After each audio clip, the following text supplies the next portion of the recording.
سابق وزیر اعظم آزاد جموں کشمیر راجہ فاروق حیدر خان نے عوامی ایکشن کمیٹی کو اپنے ایک بیان میں تنقید کا نشانہ بنایا اور ان کا کہنا تھا کہ عوامی ایکشن کمیٹی نہ سیاسی جماعت ہے نہ اسمبلی میں بیٹھے ہیں، صرف آئین کو پامال کر رہے ہیں۔ یعنی ان نے ڈائریکٹلی عوامی ایکشن کمیٹی پر یہ الزام لگایا کہ وہ آئین کو پامال کر رہے ہیں۔ ہم دیکھتے ہیں کہ آزاد جموں کشمیر کے وزراء کی جانب سے عوامی ایکشن کمیٹی کو ایک جتھا تو کہا ہی جاتا ہے، اور اس کے بعد ہم یہ بھی دیکھتے ہیں کہ متعدد مرتبہ عوامی ایکشن کمیٹی کو تنقید کا نشانہ بنایا جاتا ہے۔ لیکن یہاں یہ بات کرنا لازمی ہے کہ آزاد جموں کشمیر میں سستی بجلی اور سستے آٹے کا کریڈٹ عوامی ایکشن کمیٹی کی ایک کامیاب تحریک کو جاتا ہے، لیکن جہاں یہ بات کی گئی سابق وزیر اعظم کی جانب سے کہ عوامی ایکشن کمیٹی ایک پارٹی نہیں ہے، یہ سیاسی جماعت نہیں ہے، تو یہاں پر یہ بات ان کی بالکل درست ہے، چونکہ عوامی ایک سیاسی جماعت خود کو منوانے کے لیے آپ کو الیکشن کمیشن میں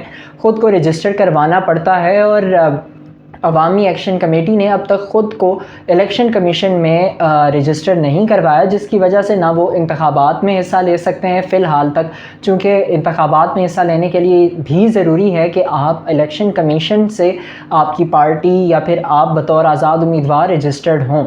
اور ابھی چونکہ آزاد جموں کشمیر میں الیکشنز کا بھی بول بالا ہے اور متعدد کیمپینز جاری ہیں مختلف سیاسی جماعتوں کی جانب سے، تو اس میں بھی یہ ایک بیان جو ہے، اس بیان کو ایک اہم بیان کے طور پر دیکھا جا رہا ہے، جہاں پر سابق وزیر اعظم کی جانب سے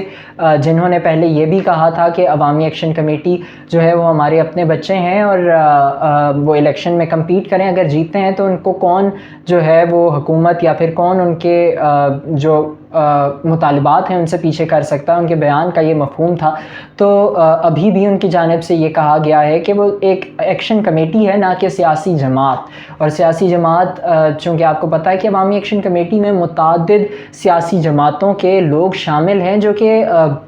عوامی ایکشن کمیٹی کے جو چارٹر آف ڈیمانڈ تھا اس کے متعلق عوامی ایکشن کمیٹی کے ساتھ تھے، اور اب یہ دیکھنا پڑے گا چونکہ آزاد جموں کشمیر میں الیکشنز کا ایک مرحلہ شروع ہونے لگا ہے اور متعدد جماعتوں کی جانب سے کیمپین جاری ہے، تو یہ دیکھا جائے گا کہ کیا وہ جو سیاسی جماعتوں کے کارکنان یا نمائندگان جو عوامی ایکشن کمیٹی میں اس چارٹر آف ڈیمانڈ کے تحت شامل ہوئے تھے، وہ الیکشنز میں اگر عوامی ایکشن کمیٹی جس کی جانب سے اندیا دیا گیا ہے کہ وہ انتخابات میں کودیں گے، اگر ان کا انتخابات میں کیا وہ ساتھ دیتے ہیں یا نہیں۔